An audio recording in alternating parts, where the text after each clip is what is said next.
আসসালামু আলাইকুম চাচা। ওয়ালাইকুম সালাম। কোন চাচা কেমন আছেন? মোটামুটি আল্লাহর রহমত ভালো। আল্লাহর রহমত ভালোই আছেন না? হুম। রসুন লাগাচ্ছেন না? রসুন লাগাচ্ছি। রসুন আর কি লাগাইছেন এখানে এই জমিতে? রসুন লাগাইছি, ওই যে পেঁয়াজ আছে। পেঁয়াজ। আবার ও, আলু লাগাবো নিচের, ওই যে ওখানে আলু আলু লাগাবো। লাগাবেন না? হ্যাঁ ওই সাইডে পেঁয়াজ লাগাইছেন। পেঁয়াজ লাগাইছি, যে এই বেডে পেঁয়াজ লাগাইছি। এখানে তার আগে ধান লাগাইছিলেন না কি না, লাগাইছিলেন? ধান লাগাইনি, এখানে বেগুন ছিল, ওই যে ও, বেগুন ধরি আছে। বেগুন ছিল না? হ্যাঁ বেগুন তুলে এখন রসুন যেহেতু হ্যাঁ হবে শীতের সময় হ্যাঁ রসুন হ্যাঁ। লাগাচ্ছেন। রসুন মানে গার্লিক বা হোয়াইট গোল্ড বলে এটাকে, জানেন? হোয়াইট গোল্ড, সাদা সোনা। এটা কত ইঞ্চি পর পর লাগাচ্ছেন? এটা 3 ইঞ্চি 2.5 ইঞ্চি আড়াই মানে। ইঞ্চি 3 ইঞ্চি। হ্যাঁ এখানে দেখতে পাচ্ছি বেডটা প্রায় 4-5 ইঞ্চি। হ্যাঁ, মানে বেড হচ্ছে। মানে ইয়াটা, হ্যাঁ হ্যাঁ হ্যাঁ, সারিটা। শাড়িটা। হুম, হুম। আর এখানে 2 হাত 1.5 হাত করে বেড করে নিছেন না? হ্যাঁ, বেড করে লেছি। 2 হাত বা 1.5 হাতের মতো, 2 হ্যাঁ হাতের হ্যাঁ। মতো করে বেড করে। এইটা দিয়ে চাচা আসলে কি করেন? এটা দিয়ে এভাবে দাগ, লাঙ্গলে হ্যাঁ দাগ টানি দাগ টানে ওর একটু ভিতর ভালো দিয়ে হয়। দিচ্ছেন। হ্যাঁ, হ্যাঁ, হ্যাঁ, হ্যাঁ হ্যাঁ। সুন্দর, সুন্দর। আসলে আমি একটু এখানে দেখাই যায় যে এটা হ্যাঁ, বেড করা। সমস্যা নাই, দেখেন। এই দেখেন। সুন্দর একটা হ্যাঁ কিন্তু হ্যাঁ লালি হ্যাঁ। হয়ে গেল। এর মধ্যে দিয়ে রসুন দিয়ে দিচ্ছে না? সাদা উপরে এই কাদর মধ্যে পুতলে ভালো হয়। ভালো হয়, কিন্তু আমার এদিকে তো পানি নাই। পানি নাই। হ্যাঁ, হ্যাঁ। আমি চলন বিলের মধ্যে আচ্ছা, এভাবেই শুধু কাদের উপরে লাগাই। তা ওটা জানেন? তো খুব ভালো হয়, ভালো ওটাও হয় না? ওটাও খুব ভালো হয় রসুন, কিন্তু হুম। এটা তো আপনি শুকনা জমে সেচ দিতে হবে। আচ্ছা, আচ্ছা।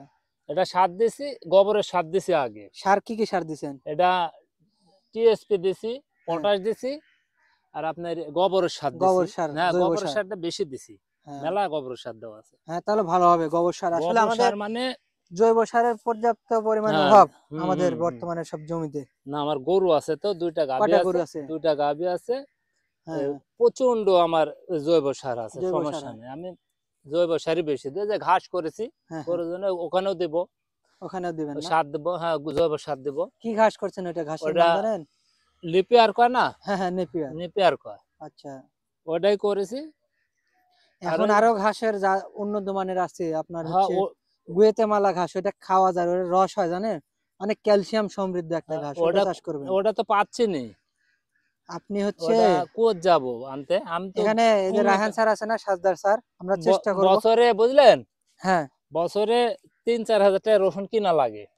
আর যদি আপনি বাড়িতে করেন তাহলে সেটা কেনা লাগবে না। কিনাও লাগবে না, আবার বিক্রি হবে। বেচতেও পারবেন, হ্যাঁ। বিক্রি হবে।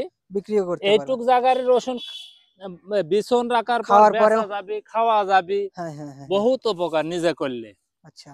আর গত বছর যা রসুনের দাম ছিল হ্যাঁ। 12,000 টাকা হচ্ছে মন কিনে লাগাইছি। হুম, হুম। এবার যেন দাম নেই, দাম উঠতে দেরি লাগে। হ্যাঁ, হ্যাঁ। কোন ওইটাই। তো দা- ঠিক আছে চাচা, হুম। আপনার সাথে কথা বলে অনেক ভালো আচ্ছা। লাগলো। এবার হ্যাঁ, রসুনের বাজার মূল্য হয়তোবা ভালো হবে আশা করা যায়। রসুনও ভালো দাম বাড়বে, পেঁয়াজেরও দাম বাড়বে এবার। পেঁয়াজেরও দাম বাড়বে, হ্যাঁ। এবার পেঁয়াজের দাম তো বাড়িয়ে গেছে, 4,000 টাকা বাজার।